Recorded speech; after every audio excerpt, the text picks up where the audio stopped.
Assalamualaikum Ibu. Waalaikumsalam.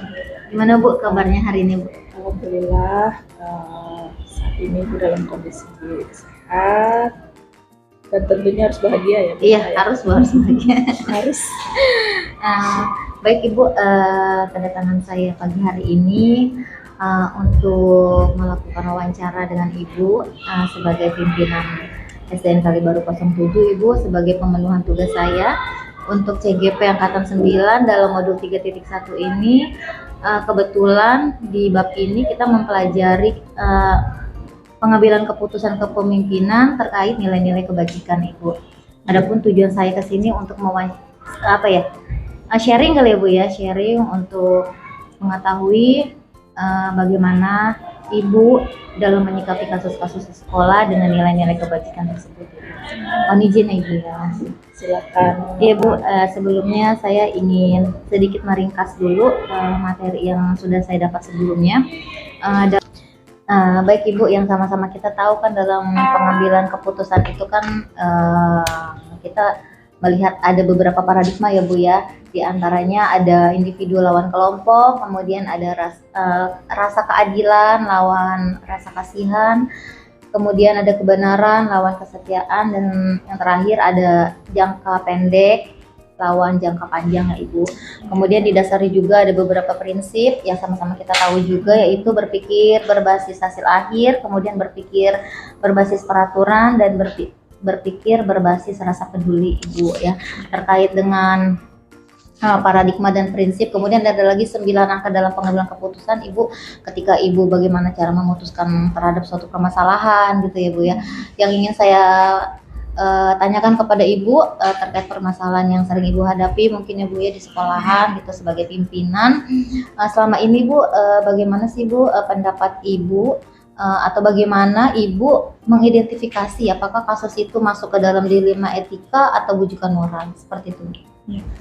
Kalau biasanya kita memahami dulu ya, kalau yang bujukan moral itu biasanya itu sudah kelihatan, jadi antara benar dan salah, itu yang masuk bujukan moral ya. Bu. Kemudian untuk yang dilema etika itu sebenarnya sama-sama benar dua-duanya, tetapi mana yang lebih kita kedepankan dari masalah itu, di mana yang lebih penting gitu, dengan berdasarkan prinsip tadi. Prinsip mana? Oke, berarti Ibu melihat dulu nih apakah ini termasuk dalam etika atau bujukan moral gitu ya Bu ya, apakah mengandung nilai kebenaran atau benar salah gitu ya Bu ya. Baik Ibu, selama ini Ibu bagaimana Ibu menjalankan pengambilan keputusan di sekolah Ibu, terutama untuk kasus-kasus di mana ada dua kepentingan yang sama-sama benar atau sama-sama mengandung nilai kebajikan? Kita pahami dulu termasuk ke dalam masalah apa dulu ya, termasuk masalah dilema etika atau bujukan moral. Biasanya yang terlihat itu yang masuk dalam bujukan moral. Bujukan moral, iya. Bujukan moral karena di situ ada dua nilai ya, nilai benar dan salah. Gitu. Iya. Di dalam contoh di suatu sekolah misalnya, kita memahami bahwa guru-guru kan perlu refreshing ya, perlu jalan-jalan misalnya, karena tidak mungkin ya guru hanya mengajar, dan suatu saat menginginkan mereka juga yuk Bu kita cari yang namanya refreshing keluar gitu, dan biasanya nih ada dari salah satu guru tuh berbicara ya sedikit melanggar gitu, Bu gimana pakai uang sekolah lah Bu jalan-jalan, pakai bos atau BOP gitu kan. Sedangkan kita tahu bahwa peruntukan bos itu sudah ada juknisnya dan sudah tertuang di dalam rencana kegiatan sekolah, dan seperti itu kan termasuk bujukan moral, artinya serta sekolah harus bisa mengarahkan guru tersebut bahwa kita itu tidak boleh sebenarnya untuk menggunakan uang sekolah untuk jalan-jalan. Sementara di sisi lain kan kita juga memahami guru-guru ingin jalan-jalan, akhirnya keputusannya berarti kan kita sebagai seorang pimpinan harus mengambil keputusan, kita jalan-jalan tetap dilaksanakan, tetapi ayo kita bayar masing-masing, tetapi jalannya di waktu yang sama itu. Contohnya seperti itu. Berarti dibutuhkan keputusan tegas ya Bu ya terhadap peraturan yang yang benar-benar ada gitu Bu, jangan sampai karena masalah seperti itu jadi terbawa sekolah ya Bu ya, kepala gitu. sekolah, apalagi kan kita ASN itu Ibu ya. Iya, Ibu.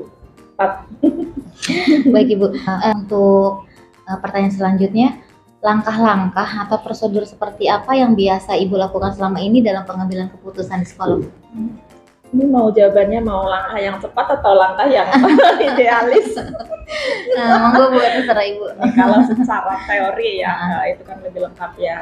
Seperti kita tahu pengambilan keputusan buat seorang kepala sekolah itu ada 9 langkah ya. Iya Bu ya.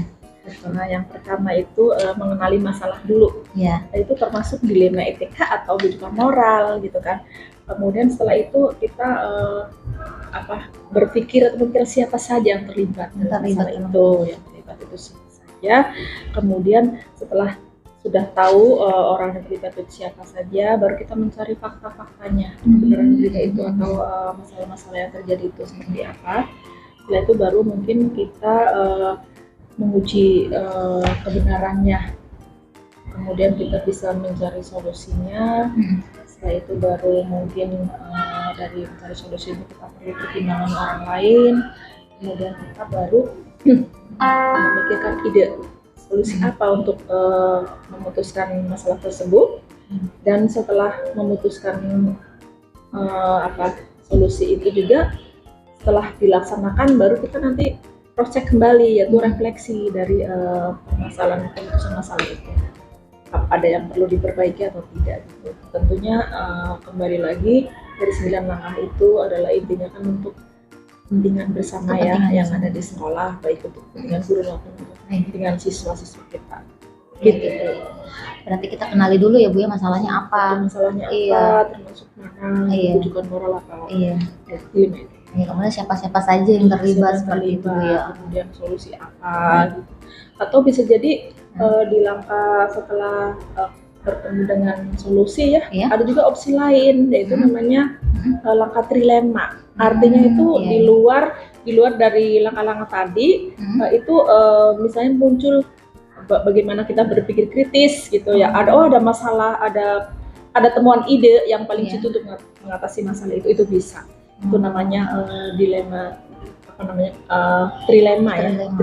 Artinya tidak berdasarkan urutan tadi, tetapi kita bisa ada solusi yang paling bisa dilaksanakan. Yang efektif untuk kasus tersebut gitu ya Bu ya. Betul. Baik Ibu. Selanjutnya Ibu, hal-hal apa saja yang selama ini Ibu anggap efektif dalam pengambilan keputusan pada kasus-kasus dilema etik? Biasanya Ibu kalau dipertemukan dengan masalah itu yang paling efektif yaitu mengacu kepada peraturan yang berlaku. Karena sebenarnya kalau untuk dilema etika kan benar dan benar gitu. Benar dan benar mana yang paling benar. Jadi dengan kita memahami aturannya sudah dengan masalah itu, tentu saja kita bisa mengambil keputusan yang lebih tepat untuk permasalahannya. Untuk yang lebih tepat terhadap permasalahan yang sedang berlangsung. Bu, apa aja sih Bu yang jadi tantangan Ibu selama ini dalam pengambilan keputusan? Gitu. Pasti ada tantangannya Bu ya dalam mengambil keputusan, apalagi yang berhubungan dengan orang banyak gitu ya Bu ya. Tantangannya yang pertama itu ketidaktahuan orang-orang yang terlibat dengan masalah itu. Bisa jadi kurang menerima gitu, kurang menerima dengan keputusan yang saya ambil, itu tantangannya. Dan masalah yang lain juga, contohnya terlalu banyak informasi, bisa jadi kita membingungkan juga, apalagi kita kan keterbatasan ya sebagai orang, kadang-kadang kan punya rasa pelin-pelan juga gitu kan, walaupun sudah berdasarkan aturan, tetapi kok ada hal lain yang dipertimbangkan tentang tentang kesediaan terhadap profesi misalnya, kemudian tentang hal-hal yang berhubungan dengan rasa, itu juga merupakan pertimbangan juga buat seorang kepala sekolah mengambil keputusan. Gitu Bu. Berarti dalam pengambilan keputusan itu belum tentu tokoh yang terlibat itu memahami arti atau makna dari keputusan Ibu gitu ya. Sebenarnya itu baik untuk semuanya, tetapi bagi mungkin yang terlibat dalam kasus itu belum sampai ini ya Bu ya, belum sampai ke sana seperti itu. Baik Ibu. Ibu memiliki sebuah tata kelola atau jadwal tertentu dalam sebuah penyelesaian kasus dilema etika, apakah Ibu langsung menyelesaikan langsung di tempat atau memiliki sebuah jadwal untuk menyelesaikan kasus tersebut Ibu? Tergantung bagaimana masalahnya. Kalau sekiranya masalah itu urgent dan memang harus dipecahkan dalam waktu dekat atau pada saat itu, yang kita laksanakan itu tentu saja berdasarkan pemahaman yang Ibu miliki gitu ya. Harus selesaikan sekarang berarti harus sekarang. Jadi tidak perlu tata kelola. Tetapi ada masalah-masalah yang memang contohnya dilema etika biasanya itu memerlukan tata kelola untuk penyelesaian. Karena di dalam langkah penyelesaian itu kita tidak melibatkan diri sendiri sebagai seorang pimpinan, tetapi juga harus meminta pendapat dari pihak lain supaya keputusannya memuaskan semua pihak gitu, Pak. Baik, berarti tergantung kebutuhan pemecahan masalahnya Bu ya. Kalau sifat masalahnya, berarti kalau sifatnya emergensi ini berarti langsung ambil keputusan gitu ya Bu. Tapi kalau memang diperlukan pendapat atau curah pendapat dari orang lain atau wakasek gitu ya Bu ya, berarti dibuatkan jadwal atau tata kelola. Baik, perlu diskusi. Baik Ibu. Ibu, pertanyaan selanjutnya, adakah seseorang atau faktor-faktor apa yang selama ini mempermudah atau membantu Ibu dalam pengambilan keputusan dalam kasus-kasus dilema etika ini? Tentunya ada yang membantu karena kita sebagai di satuan pendidikan itu kan kepala sekolah tidak bisa bekerja sendiri ya, jadi bekerja sama dengan wakil kepala sekolah dan wakil kepala sekolah adalah salah satu orang yang bisa diajak diskusi mengenai masalah yang ada di sekolah itu. Gitu. Berarti kembali lagi ke yang sebelumnya ya Bu ya. Atau bisa juga kalau memang itu terkait dengan siswa, berarti kita perlu diskusi dengan orang tua siswa atau pihak lain yang memang ahli di bidang yang bisa menangani masalah. Gitu. Misalnya kenakalan anak, kenakalan anak kita bisa panggil dari pihak yang memang biasa menangani kenakalan anak gitu, seperti psikolog atau mungkin bisa bekerja sama dengan instansi lain ya, gitu, dengan kepolisian atau yang lain. Berarti yang membantu. Kalau diperlukan, tetapi kalau memang sekolah masih bisa bekerja dengan orang dalam ya tidak perlu. Sama orang dalam dulu gitu ya. Dengan wakil kepala sekolah atau guru senior, dengan guru senior gitu. Tetapi kalau memang permasalahannya berkaitan dengan yang ahli dalam bidangnya, gitu ya, berarti diperlukan kerjasama dengan pihak lain, gitu ya Bu. Baik Ibu, untuk pertanyaan terakhir ya Bu ya. Ya siap. Dari semua hal yang telah Ibu sampaikan Bu, pembelajaran apa sih Bu yang Ibu petik gitu dari pengalaman Ibu dalam mengambil keputusan dilema etika? Yang saya petik itu dari yang sudah lalu-lalu ya. Iya, pengalaman. Sebenarnya yang paling diutamakan itu ya musyawarah ya, diskusi itu hal yang paling wajib gitu dalam memutuskan membuat suatu keputusan. Kemudian juga selain kita musyawarah juga jangan dilupakan bahwa aturan adalah nomor satu gitu. Nah, kalau memang itu ada aturannya, berarti kita berpatokan dengan aturan. Berarti yang dapat saya simpulkan berarti musyawarah dulu ya Bu ya. Baru nanti kita mengacu ke peraturan-peraturan yang berlaku di sekolah itu ya Bu, sesuai dengan kebijakan-kebijakan. Baik Ibu, terima kasih sudah menyempatkan waktunya untuk saya wawancarai Bu. Terima kasih Bu Nova, mudah-mudahan sukses ya untuk program penggarapnya sampai dengan lulus ya. Amin. Mudah-mudahan ilmu yang didapat dari program guru penggerak ini bisa dimanfaatkan untuk kepentingan anak didik ya. Amin. Supaya pendidikan di Indonesia terutama di sekolah Bu Nova Marunda 1 ya. Iya, betul Bu. Bisa lebih meningkat prestasi. Baik Ibu, terima kasih Ibu. Sama-sama. Assalamualaikum warahmatullahi wabarakatuh.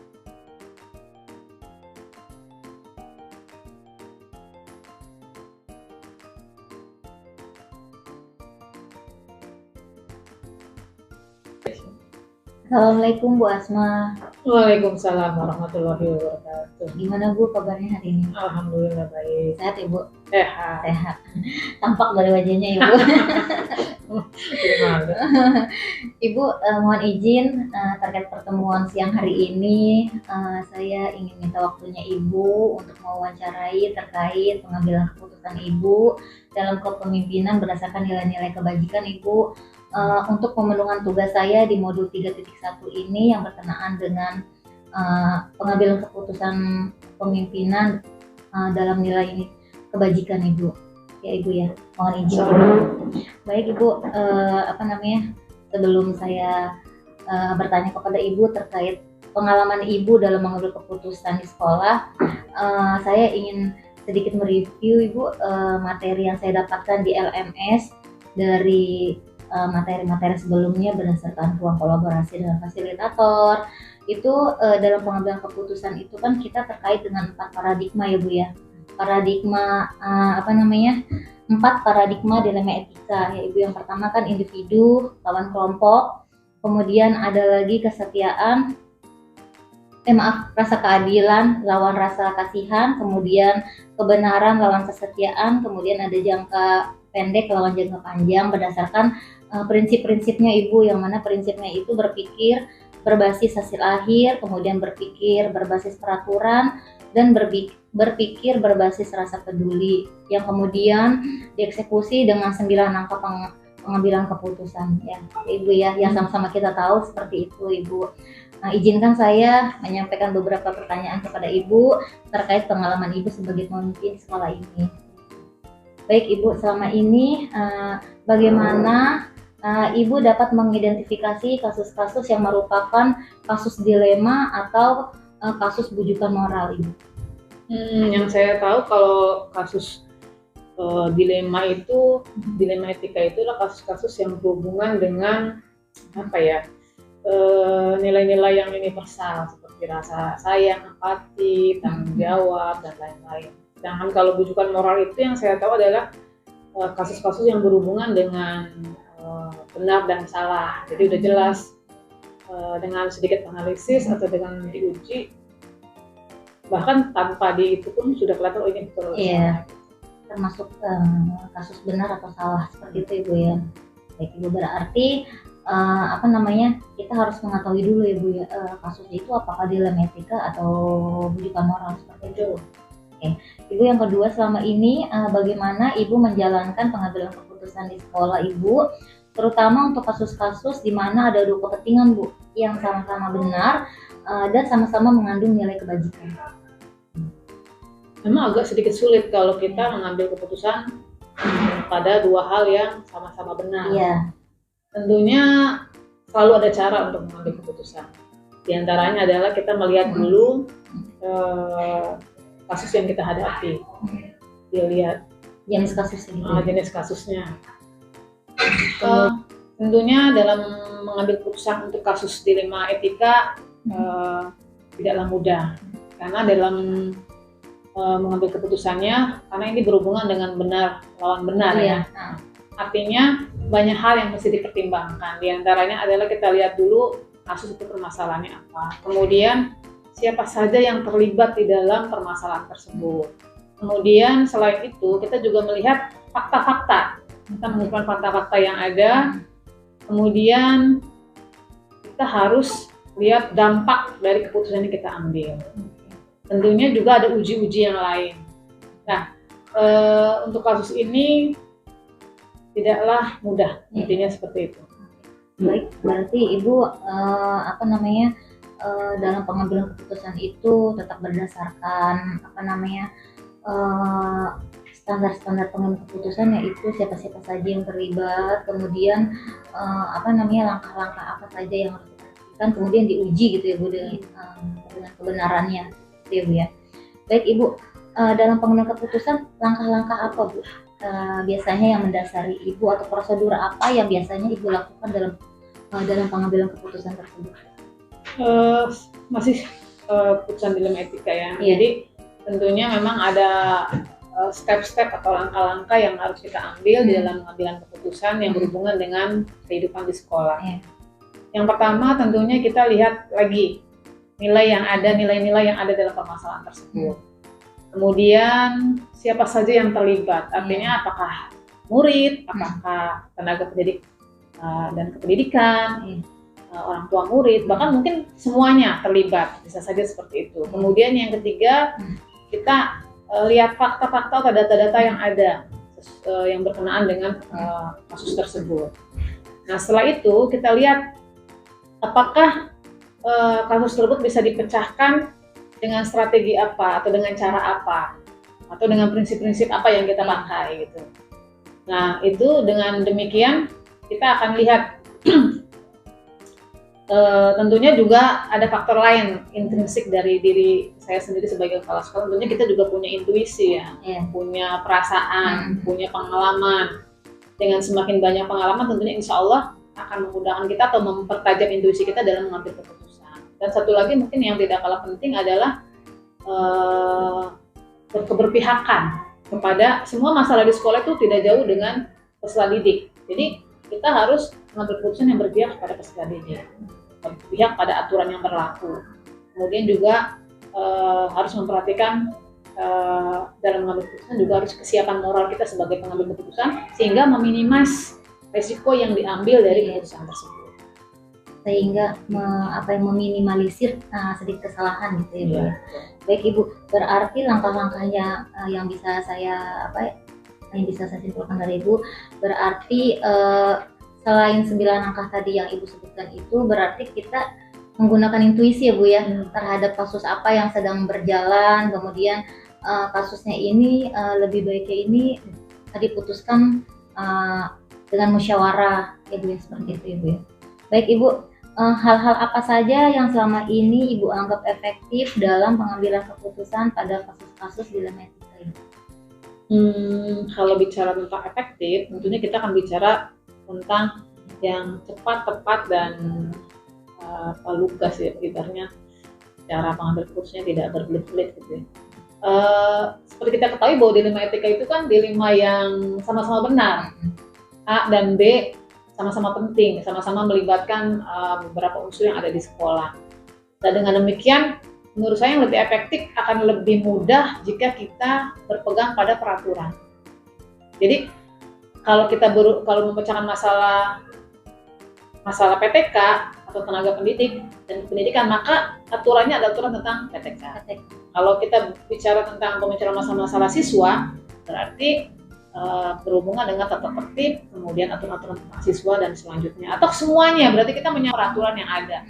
Jadi akan memudahkan kita dan lebih objektif tentunya, dan meminimasi yang tersakiti, dan juga kita tidak banyak disalahkan sebagai pengambil keputusan yang sering juga disalahkan sama orang lain, karena kan sebagai kepala sekolah sering mengambil keputusan yang kadang-kadang tidak bisa membuat semua orang senang.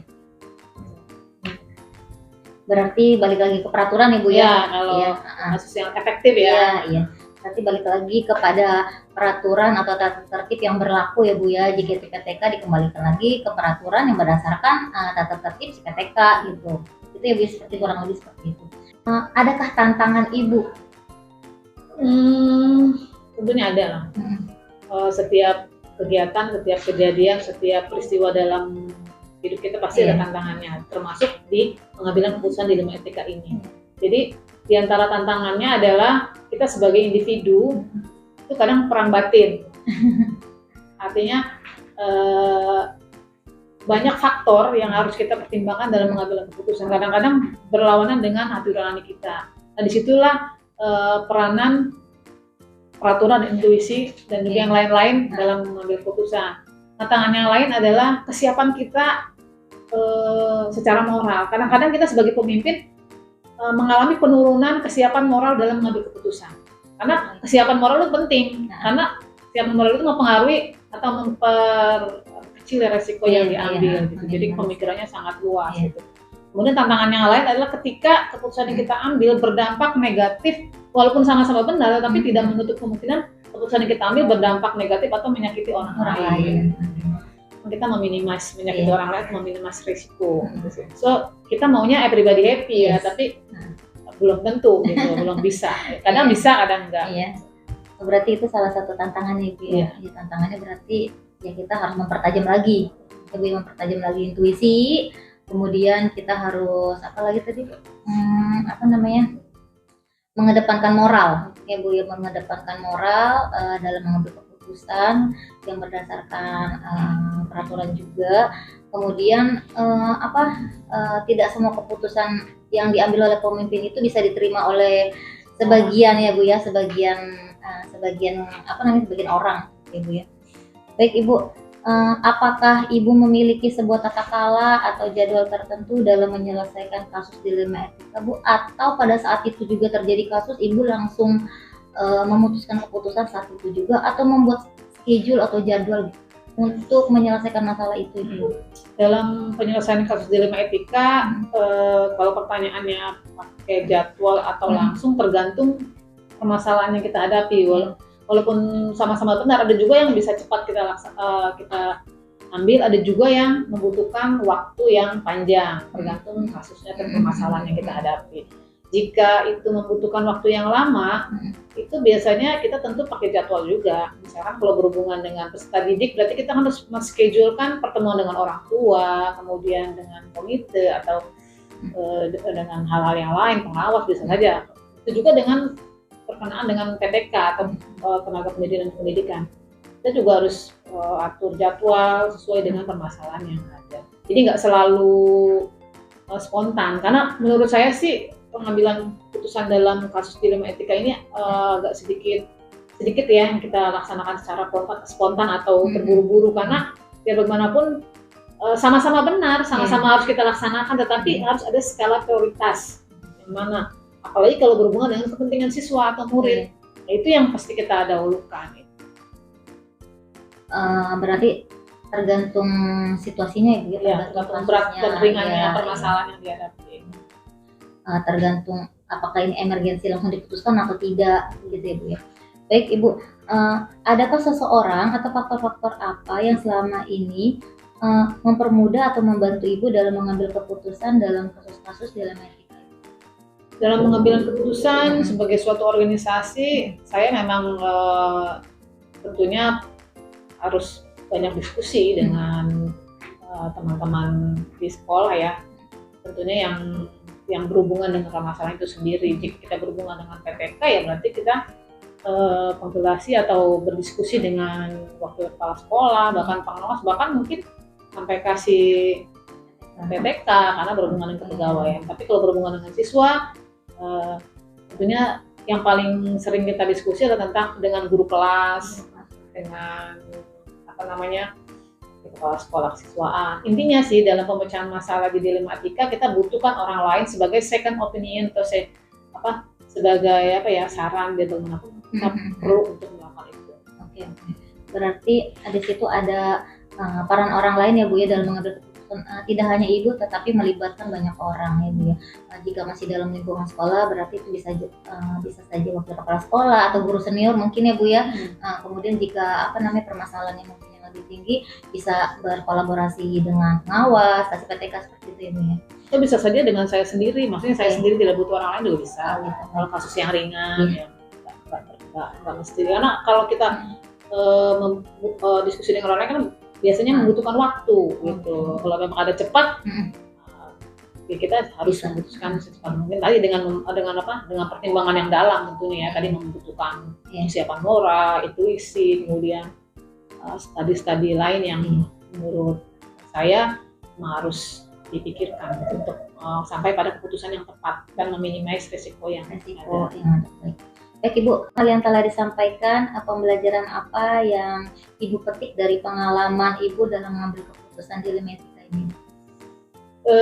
Hal atau poin penting yang dapat diambil dari pengambilan keputusan dilema etika ini dari pengalaman saya diantaranya adalah bahwa dalam mengambil keputusan itu memerlukan banyak sekali faktor yang mesti kita pikirkan. Langkah-langkahnya, kemudian kalau ibaratnya mah di studinya gitu ya, ujinya seperti apa, kemudian membutuhkan kesiapan moral dari kita sih pengambil keputusan. Dalam hal ini saya kemudian memerlukan pengalaman yang mengasah intuisi dalam mengambil keputusan. Kemudian satu lagi jangan sampai keputusan yang kita ambil bertentangan dengan norma etika, kemudian agama, dan juga peraturan yang berlaku. Artinya bagaimanapun dan apapun permasalahannya, kita harus memperhatikan. Jangan sampai yang kita ambil menyimpang dari hal-hal yang tadi saya sebutkan. Akan sulit nantinya, soalnya dampaknya akan tidak baik. Kemana-mana gitu Ibu, kemana-mana.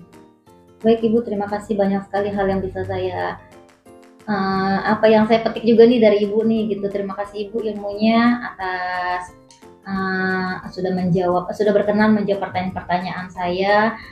Insya Allah nilai-nilai baik yang sudah saya dengar dari Ibu langsung, insya Allah akan saya praktekkan di tempat saya. Ibu, saya mohon dukungannya, dan saya juga terima kasih atas kesempatan ini bertemu sama Ibu, bertemu langsung dan berbagi pengalaman untuk saya pribadi khususnya. Ya Ibu ya. Oke, sukses ya. Ya, terima kasih Ibu. Ya. Assalamualaikum warahmatullahi wabarakatuh. Waalaikumsalam.